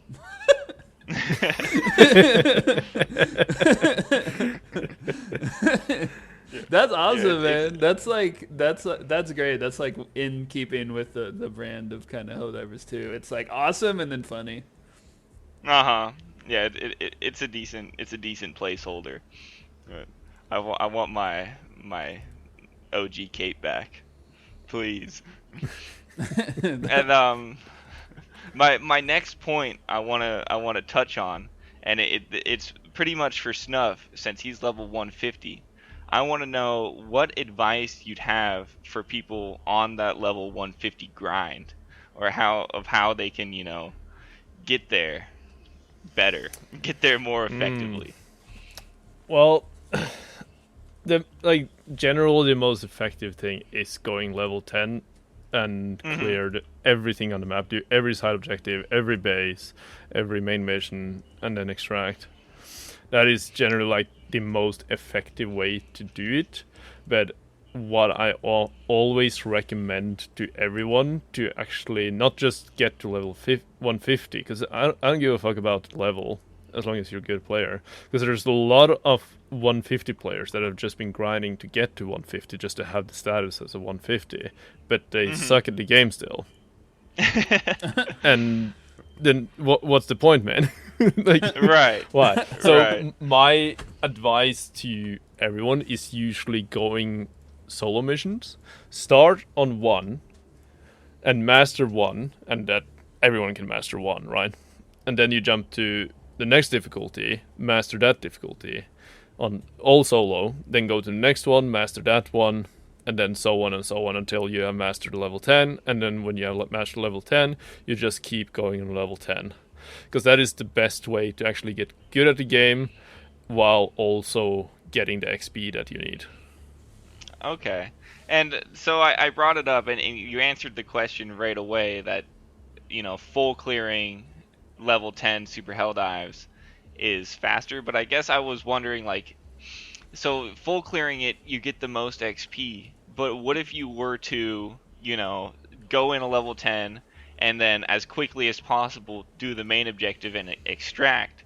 So at that point you could maybe do 2 level 10s in the same time as you would do 1 full clear level 10. You can do that, but the thing is, when you master... It's undemocratic. It's undemocratic, that is one thing. But when you have mastered the levels solo, you can do the levels 10 so quickly with all side objectives and bases that you get so much more XP by doing that each mission that it doesn't really matter anymore. Okay. So that is why I always recommend people go solo once a week at least and just get good, kind of. You just have to master you have to master the level you're at before you go to level 10, because what you see a lot of people, especially if you play with randoms, there's a lot of high level players that have just been playing since the game came out, and they always want to play on the hardest difficulty, but they're not doing well. They die all the time. That happens to everyone. Sometimes I die all the time during a mission, but people don't understand why there's 10 levels, it seems like, because they just want to play on the highest difficulty. But the thing is, when you then drop into a team, is that you just waste all of the reinforcements and then you fuck over the rest of the team. Right. Yeah, no, so I think the simple answer to my question is, if you want to be level 150, play like a level 150. Yeah, get a full squad, play level 10 if you want to get there fast as possible. Be a full squad. But as I keep saying, it's not about being high level, it's about doing the mission effectively and with less casualties is the best way to do it. Yeah, perform at a high level before. Yeah, you like become a high level. I see a bunch of level 30s that are way better than a lot of 150s that I've seen. Because they actually try to focus on the tactics and help out the team and play it smart. Yeah, I when I was first starting out, I was going solo through the mission stack. So I started on one. I wanted to unlock Super Helldive, so I was doing them solo, and I got to Super Helldive at like level 17. Yeah. And then at that point, I was like, okay, well, I'm gonna need a little bit of a group so I can have access to more stratagems. And everyone was like, "Whoa, Super Helldive at level 20, that's crazy." But like, and then at the end of the Helldive, they'd take it back. They'd be like, "I'm sorry, like, you were actually extremely helpful. Thank you." Exactly. So that's what I mean. If you play it in a supporting way, where you actually play around your team, you think about what you're doing instead of just engaging in every battle. Every single enemy that you see, some people just run in and start engaging, and then suddenly 2/3 of your reinforcements are gone, and then you actually go to the main mission area and you actually, let's say you're doing the geo survey and they start dropping ships on you, and then you get swarmed, and then suddenly you don't have any reinforcements left because of that one person who just engaged with every single enemy they saw and died immediately. And that is, if you see in a lot of the Facebook groups and the different Discord groups, people are always like posting different things about, this person needs to be kicked and so on and so on. Yeah, it's because those people don't play around their team. They're getting greedy. Yeah. Their ego is too high. Yeah, that all ties into my number one of the top 5. Like, teamwork is crucially important. Yeah. Teamwork is key. And especially when you play with randoms, like, there really is a lot of dudes who just like run away from you and just don't help, and then die and waste all your reinforcements. Yeah, like if you're good enough to hold down the line, then hold down the line for the other ones get out, and then fight until you die. But most people aren't at that place, and then they just get abandoned by the rest of the squad, and then they have to deal with everything, and then they get shot in the head while they're trying to run away from the situation. Yeah, and I'll say, like, I'm one of the people where I really do like to hold down the line, but then just the most recent update, like the fire, like mortar hulks, they do be getting me. I just get killed by random stuff. It's not that I'm playing bad. But. Yeah, like at a certain point for anyone, there is a point where it is literally impossible to hold down the line anymore. But that's that EMS mortar helps me do that by myself, and that's one of the only reasons I go off by myself is because that EMS mortar holds the enemy back and makes it easier for me. Yeah, and like if you're also playing in a full squad, if you go off on yourself and the other guys are getting dropships from them, you are fairly safe because the dropships can only spawn on one place at a time. Yeah. Unless you're doing a main mission where part of it is coming in with dropships. There is applicable times when you're working together as a team to send one person away to take care of a side objective. Yes.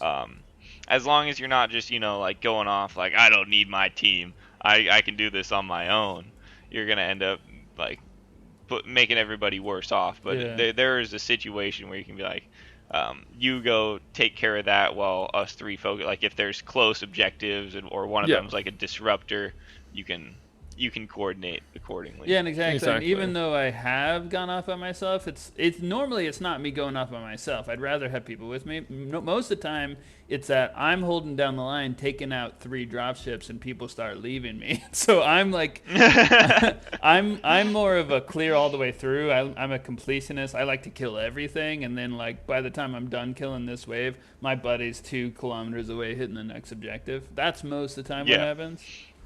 Yeah. That happens a lot.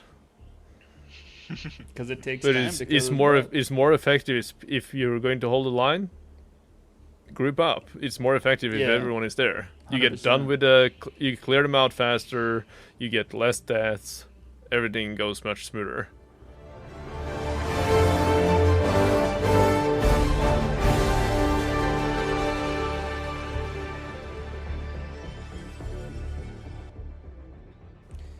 Well, hey guys, I think it's time to do the next segment. All right, I'm ready. You wanna you wanna say it, Snuff? Oh, you know what time it is. It is ship names. Ship name. Ship names. All right, I'll go first. So this one is from the Discord. It's S2E4. I think that's how you say it. No idea how we pronounce it. His name is, or their name is SIEUWIE. Their ship name is the SES Song of Destruction. So we chose this name because they love the whistling sound of the 380 mil and the 120 mil barrages. Thank you for your service. That's a good reason. Thank you for your service. Snuff, you want to grab next one? Yeah. Next one is coming in from our Spotify comment section. One thing that we do prefer it getting on mail or Discord because it's a little bit easier to control them. But it's fine if you don't have either and just want to do it on Spotify. That's fine. But it's easier for us if you just mail it to us. It is the SES Queen of Audacity. Comes in from Yellmates. They don't have a reason. They might not have remembered that it's supposed to give us a reason. But thank you for your service. Thank you for your service. Thank you for your service. Come join the Discord. Oh, and also I will say we do have a YouTube. We've been putting the video version of the podcast out on YouTube. So if you want to support the podcast, go ahead and listen to us on YouTube as well and add comments there and share it with your friends. I will say. And you can add your ship names onto YouTube. We'll see them. So, Demon, you got the last one. All right, I'm taking this one. This one was emailed into the podcast by Jack Slung. His ship name is the SES Superintendent of Justice. Jack Slung chose this, or his old name used to be the SES Elected Representative of Destruction, but after his ship got shot down from orbit, his new ship is now the SES Superintendent of Justice. He chose this name because it makes him think of one of the Simpsons jokes. Thank you for your service. Thank you for your service. Do either of you know the Simpson joke I don't. that he's referencing? No, do you? No, I actually don't. I wish I did. The Superintendent of Justice. He did add a little gif of Rolf in the mail. But I really don't remember. The superintendent. Where he's from. He's actually he supplied a YouTube video.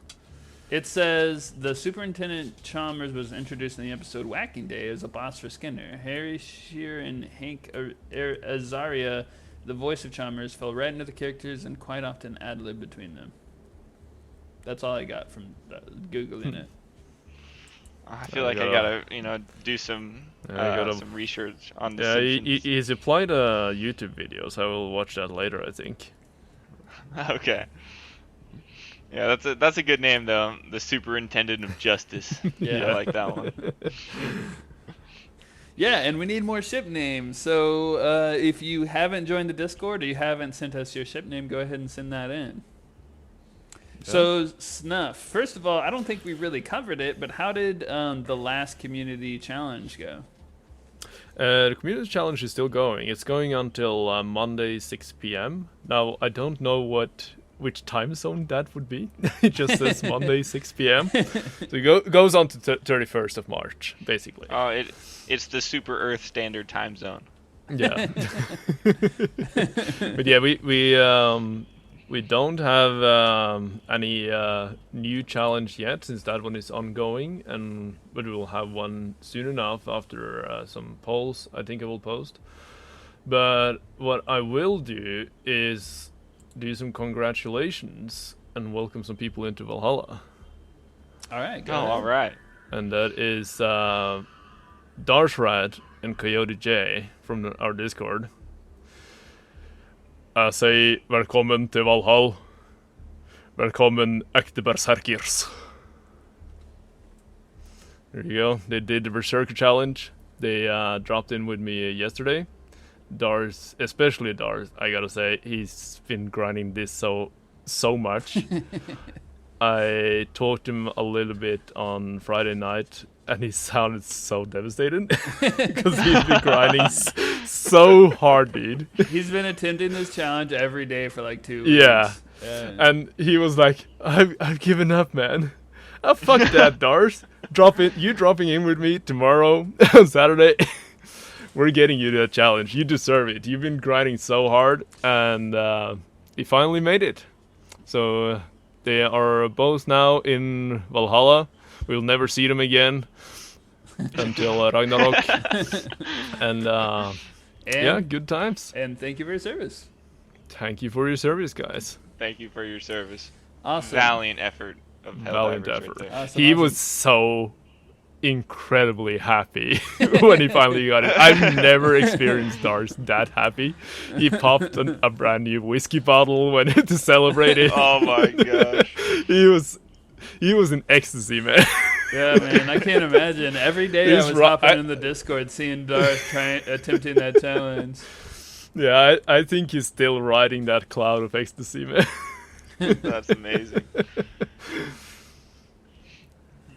It's just an honor to know you're fighting along Helldivers like that on the front line. Yeah. Even if you're not with them directly, you're Yeah. out there. You're out there spreading and, democracy. Darth- How's the name of challenge going liberty. for you, though, Demon? You've been grinding a little bit as well. I put in some work trying to get the top melee kills, and I put up a number that I was happy with, and then I was shown the truth. I had 384 melee kills. That's pretty good. But then I was shown that I'm nothing but small fry later in the challenge, and I put enough blood, sweat, and tears that I'm okay with being, I think currently for the Valhalla title, it is I think it's Gunrunner that's in the lead with 578 melee kills, Wow. which is wild. Yeah. Like even what you did is absolutely great, man. It's more melee kills than most people have done in their whole hell diving career. Yeah, I was really proud of it. I have 10. Yeah, you so. should be. You should definitely be proud of it, because it is not an easy thing to get. Like, even 50 melee kills is usually what most people get if they really go in for the melee. But to get over 300, almost 400, very, very valiant effort. You still have today and a little bit of tomorrow to grind it if you really, really want that title. But you gotta grind. At this point, I think Darth Wrath deserves it. And also, I don't know if I'm gonna be capable of giving him a run for his money. Yeah, I mean, But I do have a plan though. If you want to beat Gunrunner on this, if you get a full squad, one person go melee, and the rest are medics with stim pistols. I wouldn't feel right about it, because I saw his screenshot, and he went in solo and he did it all, as you should. But I haven't completely given up on the Berserker challenge. I think I have it in me. I might be able to do it. Yeah, I believe in you, man. It's just if I, find the call in my soul to give it another go, because we've had a couple really close attempts, and it was on the Firebots too. I was doing it with you, Bacon, and there was one other, and I'm forgetting his name. Do you remember who we were doing it with? It was me, you, Bacon, and Gutsy, I think it was. Yeah. One of Gutsy. you guys in the server. I didn't want to reference him and not bring up his name. That would be devastating. I think it was Gutsy that joined us. Yeah, that's who it was. But yeah, we were doing great, and honestly, Bacon was holding his own too. Yeah. And that was a great time on the Firebots. Thank you for that, Snuff. You're most welcome. But even though I probably died more to the mines than anything else. And I'll say sacrifice. this: if any listeners finds us in 6 months and want to do the Berserk year, I have a feeling Snuff may grant you the title in 6 months, even though the challenge is ended. So if you want to melee out and clear a whole map on level 10 Super Helldive with nothing but an axe, go ahead, do it, send us a screenshot, and I'm sure Snuff will still give you the title. Maybe. But all right, yeah, so next episode we should have a new community challenge. That'll be fun. And we might have one up and running. We'll see. And yeah, so expect that episode to drop probably the week of the 7th, April 7th. But yeah, so I think that's it for this episode. I'll say go ahead and join the Discord, submit your listener stories, submit the ship names, because we're running out. We need more stories than ship names. We didn't get to the listener story this episode because we talked too much. We're now at we're just running out of time. Yeah, we're almost at 2 hours of runtime now, so we decided to forego the listener story for today. But yeah, join the Discord. Send your ship names. Send your stories and partake in the community challenge. If you have any cool clips or TikToks of yourself, send it into the Discord. And yeah, anything left to say, Demon, Snuff? I just want to say thank you guys for having me on the podcast. What an honor. It was awful. Never again. No, thank you for coming, and thank you for thank you for coming, man. And with that, for Super Earth. For Super Earth. Super Earth. Ba-da-da-da.